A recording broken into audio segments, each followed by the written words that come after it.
ರಾಜ್ಯ ಸರ್ಕಾರ ಇವತ್ತು ಹೋಗಿ ರೈತರ ಜೊತೆಗೆ ಮಾತುಕತೆ ನಡೆಸಿ ಕಾರ್ಖಾನೆಗಳವರ ಜೊತೆ ಮಾತುಕತೆ ನಡೆಸಿ ಕಬ್ಬಿಗೆ ಇಷ್ಟು ಹಣವನ್ನು ನಾವು ಕೊಡ್ತೀವಿ 3,300 ರೂಪಾಯಿ ಪರ್ ಟನ್ ಕೊಡ್ತೀವಿ ಅನ್ನೋದನ್ನ ಘೋಷಣೆ ಮಾಡ್ತಾರೆ.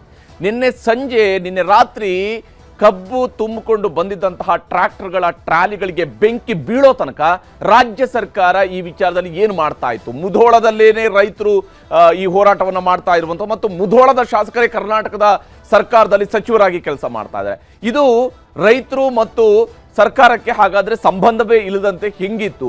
ಇದ್ದಕ್ಕಿದ್ದಂತೆ ಅಲ್ಲಿ ಬೆಂಕಿ ಹಚ್ಚಬೇಕಾಯ್ತಾ? ರೈತರಿಗೆ ಇಷ್ಟು ಹಣವನ್ನು ಘೋಷಣೆ ಮಾಡಬೇಕು ಅಂತ ಹೇಳಿದ್ರೆ ಬೆಂಕಿ ಹಚ್ಚಬೇಕಂತ ಪರಿಸ್ಥಿತಿ ನಿರ್ಮಾಣ ಆಯ್ತಾ ಅನ್ನುವಂತಹ ಪ್ರಶ್ನೆಯೂ ಕೂಡ ಇದೆ. ಈಗ ಮುಧೋಳದ ರೈತರೊಂದಿಗೆ ಸಚಿವರುಗಳು ಇವತ್ತು ಸಭೆಯನ್ನು ನಡೆಸಿದ್ದಾರೆ. ನೋಡಿ, ಬೆಂಕಿ ಬಿದ್ದ ಮೇಲೆ ಎಚ್ಚೆತ್ತುಕೊಳ್ಳೋದು ಅಂತ ಹೇಳ್ತಾರಲ್ಲ, ಅದು ಇದಕ್ಕೇನೆ ಹೇಳೋದು. ಬೆಂಕಿ ಬಿದ್ದ ಮೇಲೆ ಎಚ್ಚೆತ್ತುಕೊಳ್ಳೋದು, ಬೆಂಕಿ ಬಿದ್ದ ಮೇಲೆ ಗುಂಡಿ ತೋಡಿದ್ರು ಅಂತ ಹೇಳ್ತಾರೆ. ನೋಡಿ, ಅದೇ ಸ್ವರೂಪದಲ್ಲಿ ಆಗಿದೆ ಇದು. ಬೆಂಕಿ ಬಿದ್ದ ಮೇಲೆ ಗುಂಡಿ ತೋಡುವಂತ ಕೆಲಸವನ್ನು ಮಾಡಿದ್ದಾರೆ. ಈಗ ಪರಿಹಾರ ಹುಡುಕಿದ್ದಾರೆ. ಸುಖಾಂತ್ಯ ಈಗ ಕಂಡಿದೆ. ಟನ್ ಕಬ್ಬಿಗೆ 3,300 ರೂಪಾಯಿಯನ್ನು ಘೋಷಣೆ ಮಾಡಿದ್ದಾರೆ. ಪ್ರತಿಭಟನೆಯನ್ನ ರೈತರು ವಾಪಸ್ ಪಡ್ಕೊಂಡಿದ್ದಾರೆ. ಟ್ರಾಲಿಗೆ ಬೆಂಕಿ ಹಚ್ಚಿದವರ ಹುಡುಕಾಟಕ್ಕೆ ಈಗ ರಾಜ್ಯ ಸರ್ಕಾರ ಕೂಡ ಮುಂದಾಗಿದೆ. ಯಾಕಂದ್ರೆ ಈ ಕೆಲಸ ಆಗಲೇಬೇಕು. ಸರಿಸುಮಾರು 50ರಷ್ಟು ಟ್ರಾಲಿಗಳಿಗೆ ಬೆಂಕಿ ಹಚ್ಚಿದ್ದಾರೆ ಅಂತೇಳಿ. ಆದರೆ ಇದೇನು ಹುಡುಗಾಟದ ಮಾತಲ್ಲ, ಇಷ್ಟೊಂದು ದೊಡ್ಡ ಪ್ರಮಾಣದಲ್ಲಿ. ಯಾಕಂದ್ರೆ ರೈತರು ಕಷ್ಟಪಟ್ಟು ಬೆಳೆದಿರ್ತಕ್ಕಂತಹ ಕಬ್ಬನ್ನ ಅದು ಇನ್ನೇನು ಮಾರಾಟ ಆಗಿ ರೈತರ ಕಾರ್ಖಾನೆ ಒಳಗಡೆ ಹೋಗಿ ಮಾರಾಟ ಆಗಬೇಕು, ತೂಕ ಆಗಿ ಮಾರಾಟ ಆಗಬೇಕು. ಅಂತಹ ಸಂದರ್ಭದಲ್ಲಿನೇ ಬೆಂಕಿ ಹಚ್ಚುತ್ತಾರೆ ಅಂತ ಹೇಳಿದ್ರೆ ಕೈಗೆ ಬಂದ ತುತ್ತು ಬಾಯಿಗೆ ಬರಲಿಲ್ಲ ಅಲ್ಲ, ಕೈಗೆ ಬಂದಿರತಕ್ಕಂಥ ತುತ್ತಿಗೆ ಬೆಂಕಿ ಹಚ್ಚಿರ್ತಕ್ಕಂತಹ ಪ್ರಕರಣ ಇದು. ಈ ಪ್ರಕರಣವನ್ನು ಅತ್ಯಂತ ಗಂಭೀರವಾಗಿ ಸರ್ಕಾರ ಕೂಡ ತೆಗೆದುಕೊಳ್ಬೇಕು. ಈ ಬೆಂಕಿ ಹಚ್ಚಿದ ಯಾರು, ಆ ಕಿಡಿಗೇಡಿಗಳು ಯಾರು, ಆ ಕಿಡಿಗೇಡಿತನವನ್ನು ಮಾಡಿದಂಥವ್ರು ಯಾರು ಅನ್ನೋದು ಗೊತ್ತಾಗಬೇಕು. ಯಾಕಂದ್ರೆ ರೈತರು ಯಾವತ್ತೂ ಕೂಡ ತಾವು ಬೆಳೆದಂತಹ ಬೆಳೆಗಳಿಗೆ ಬೆಂಕಿ ಹಚ್ಚೋದಕ್ಕೆ ಸಾಧ್ಯನೇ ಇಲ್ಲ. ಒಂದು ವೇಳೆ ಹಾಗೆ ಹಂಚಿದ್ದಾರೆ ಅಂತ ಹೇಳಿದ್ರೆ ಅವ್ರು ರೈತರಾಗಕ್ಕೆ ಸಾಧ್ಯನೇ ಇಲ್ಲ. ಆ ರೀತಿಯಾದಂತಹ ಕೃತ್ಯವನ್ನು ಎಸಗಲಾಗಿದೆ. ಮುಧೋಳ ಭಾಗದ ಕಬ್ಬು ಬೆಳೆಗಾರರೊಂದಿಗೆ ಇವತ್ತು ಸಭೆ ಸಕ್ಸಸ್ ಆಗಿದೆ. ನೋಡಿ, ಬೆಂಕಿ ಬಿದ್ದ ಮೇಲೆ ಸಭೆಯನ್ನು ಮಾಡ್ತಾರೆ. ಮುಧೋಳದ ನಿರೀಕ್ಷಣಾ ಮಂದಿರದಲ್ಲಿ ಸಭೆಯನ್ನು ಕರೀತಾರೆ. ಬೆಂಕಿ ಬೀಳೋ ತನಕ ಇವರು ಎಲ್ಲೂ ಹೋಗಿದ್ರು? ಶಾಸಕರು ಎಲ್ಲೂ ಹೋಗಿದ್ರು? ಅಲ್ಲಿಯ ಕ್ಷೇತ್ರದ ಶಾಸಕರು, ಸಚಿವರಿದ್ದಾರೆ. ಯಾವ ಸಕ್ಕರೆ ಮಂತ್ರಿ ಇದ್ದಾರೋ ಅವರ ಮಗಳು ಇದೇ ಕ್ಷೇತ್ರದಲ್ಲಿ ಲೋಕಸಭೆ ಚುನಾವಣೆಗೆ ನಿಲ್ತಾರೆ. ಈ ಲೋಕಸಭಾ ಕ್ಷೇತ್ರದಲ್ಲಿ ನಿಲ್ಲುವಂಥದಕ್ಕೆ ಸಾಧ್ಯ ಆಗುವಂಥವ್ರಿಗೆ ಇಲ್ಲಿ ಬಂದು ಸಮಸ್ಯೆಗಳನ್ನು ಬಗೆಹರಿಸಬೇಕು ಅಂತೇಳಿ ಅನ್ಸೋದೇ ಇಲ್ವಾ? ಬಾಗಲಕೋಟೆ ಭಾಗದಲ್ಲಿರುವಂತಹ ಸಮಸ್ಯೆಯನ್ನು ಸಕ್ಕರೆ ಸಚಿವ ಶಿವಾನಂದ ಪಾಟೀಲ್ ಮತ್ತು ಉಸ್ತುವಾರಿ ಸಚಿವರಾಗಿರುವಂತಹ RB ತಿಮ್ಮಾಪುರ ಇವರ ಸಂಧಾನ ಇವತ್ತು ಸಕ್ಸಸ್ ಆಗಿದೆ. ಇಷ್ಟು ದಿವಸಗಳ ಕಾಲ ರೈತರು ಹೋರಾಟವನ್ನು ನಡೆಸ್ತಾ ಇದ್ರು. ನಿನ್ನೆ ಬೆಂಕಿ ಹಚ್ಚುತ್ತಾರೆ. ರೈತರ ಬೆಳೆಗಳಿಗೆ ಬೆಂಕಿ ಹಚ್ಚಿದ ಮೇಲೆ ಇವತ್ತು ಸಂಧಾನ ಆಗುತ್ತೆ. ಪ್ರತಿ ಟನ್ ಕಬ್ಬಿಗೆ 3,300 ರೂಪಾಯಿಯನ್ನು ಪಡೆಯೋದಕ್ಕೆ ಕಬ್ಬು ಬೆಳೆಗಾರರು ಒಪ್ಪಿಗೆಯನ್ನು ಸೂಚಿಸಿದ್ದಾರೆ. ಅವರು 3,500 ರೂಪಾಯಿ ಡಿಮ್ಯಾಂಡ್ ಮಾಡ್ತಾ ಇದ್ರು. ರಿಕವರಿ ರೇಟ್ನ ಆಧಾರದ ಮೇಲಿನ ರೇಟನ್ನು ಅವರು ವಿರೋಧಿಸ್ತಾ ಇದ್ರು. 3,300 ರೂಪಾಯಿ ಬೇಕು ಅಂತ ಕೇಳ್ತಾ ಇದ್ರು. ಟನ್ ಕಬ್ಬಿಗೆ ಈಗ 3,250 ರೂಪಾಯಿ ಕಾರ್ಖಾನೆಗಳವರು, ಸರ್ಕಾರದವರು 50 ರೂಪಾಯಿನ ಕೊಡ್ತಾರೆ. ಹಾಗಾದ್ರೆ ಸರ್ಕಾರ ಮೊನ್ನೆ ಹೇಳಿದ್ದೇನು? ಯಾಕೆ ಇದನ್ನ ಇಮಿಡಿಯೇಟ್ ಹೋಗಿ ರೈತರಿಗೆ ಕನ್ವಿನ್ಸ್ ಮಾಡಿ, ಎಲ್ಲ ಭಾಗದಲ್ಲೂ ಕೂಡ ಹೋರಾಟಗಾರರಿಗೆ ಕನ್ವಿನ್ಸ್ ಮಾಡಿ ಒಪ್ಪಿಸೋದಕ್ಕೆ ಸಾಧ್ಯ ಆಗ್ತಿರ್ಲಿಲ್ವ? ಇವರಿಗೆ ರೈತರು ಕಾರ್ಖಾನೆ ಮಾಲೀಕರನ್ನು ಒಪ್ಪಿಸಿದ್ದಾರೆ. ಈಗ ಸಚಿವರುಗಳು ಇವತ್ತು ಹೋಗಿ ಒಪ್ಪಿಸಿದ್ದಾರೆ. ಗೋದಾವರಿ, ಪ್ರಭುಲಿಂಗೇಶ್ವರ, ನಿರಾಣಿ, IPCL ಕಾರ್ಖಾನೆಗಳು ಕೂಡ ಇದಕ್ಕೆ ಒಪ್ಪಿಗೆಯನ್ನು ಸೂಚಿಸಿದ್ದಾವೆ.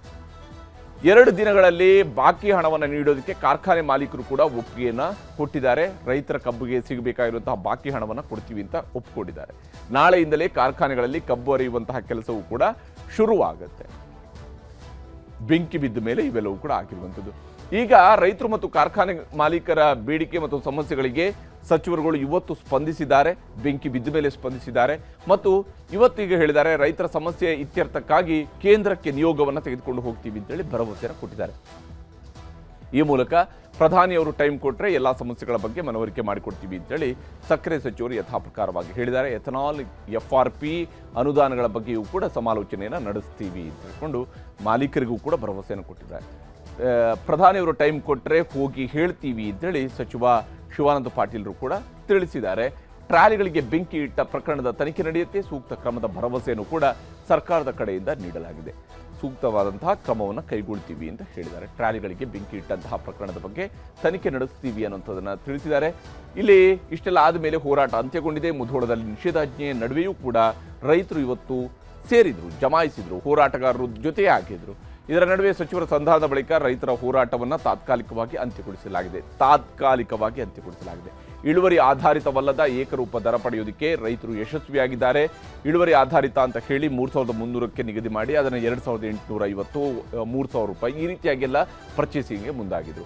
ಸಮೀರ್ವಾಡಿ ಸಕ್ಕರೆ ಕಾರ್ಖಾನೆಯಲ್ಲಿ ನಡೆದಂತಹ ಘಟನೆಗೆ ರೈತರು ಕೂಡ ವಿಷಾದವನ್ನು ವ್ಯಕ್ತಪಡಿಸಿದ್ದಾರೆ. ಅಲ್ಲಿ ನಡೆದಿರತಕ್ಕಂತಹ ಘಟನೆಯ ಬಗ್ಗೆ ಸಕ್ಕರೆ ಕಾರ್ಖಾನೆಗಳಲ್ಲಿರುವ ಕಿಡಿಗೇಡಿಗಳನ್ನು ಹೊರಹಾಕೋದಿಕ್ಕೆ ಆಗ್ರಹ ರೈತರಿಂದ ವ್ಯಕ್ತವಾಗ್ತಾ ಇದೆ. ಇದು ಕಿಡಿಗೇಡಿಗಳು ಮಾಡಿರ್ತಕ್ಕಂತಹ ಕೃತ್ಯ, ಇದನ್ನ ಸಕ್ಕರೆ ಕಾರ್ಖಾನೆಗಳವರು ಸೇರಿ ಮಾಡಿರೋದು ಅಂತ ಹೇಳ್ಕೊಂಡು ರೈತರು ಆರೋಪವನ್ನು ಮಾಡ್ತಾ ಇದ್ದಾರೆ. ಈ ವಿಚಾರಕ್ಕೆ ಸಂಬಂಧಪಟ್ಟಂತೆ ಮುಖ್ಯಮಂತ್ರಿ ಸಿದ್ದರಾಮಯ್ಯ ಕೂಡ ಮಾತನಾಡಿದ್ದಾರೆ, ತೋರಿಸ್ತೀನಿ. ಯಾರು ಕಬ್ಬು ಸುಟ್ಟಾಕಿದ್ದಾರೆ, ಟ್ರ್ಯಾಕ್ಟರ್ಗಳನ್ನು ಸುಟ್ಟಾಕಿದ್ದಾರೆ, ಟ್ರಾಲಿಗಳನ್ನು ಸುಟ್ಟಾಕಿದ್ದಾರೆ ಅಂತ ಹೇಳಿ ವಿಚಾರಣೆ ಮಾಡಿಸೋಣ. ಯಾಕೆಂತಂದ್ರೆ ರೈತರು ನಾವು ಸುಟ್ಟಿಲ್ಲ ಅಂತ ಹೇಳ್ತಾರೆ. ಪ್ರಚೋದನೆ ಇದ್ದೇ ಇರ್ತದೆ. ಪ್ರಚೋದನೆ ಈ ಬಿಜೆಪಿ ಅವ್ರಿಗೆ ಬೇರೆ ಏನು ಕೆಲಸ ಇಲ್ಲ ಅಲ್ಲ, ಪ್ರಚೋದನೆ ಮಾಡೋದೇ ಕೆಲಸ ಅವ್ರಿಗೆ. ಸೊ ಮುಖ್ಯಮಂತ್ರಿಯವರ ಪ್ರಕಾರ ಇಲ್ಲಿ ಪ್ರಚೋದನೆ ಇದ್ದೇ ಇದೆ ಮತ್ತು ಇದು ಬಿಜೆಪಿಯವರು ಕೂಡ ಮಾಡಿರಬಹುದು ಅನ್ನುವಂಥ ಅನುಮಾನ ಮುಖ್ಯಮಂತ್ರಿಯವರನ್ನ ಕಾಡ್ತಾ ಇದೆ.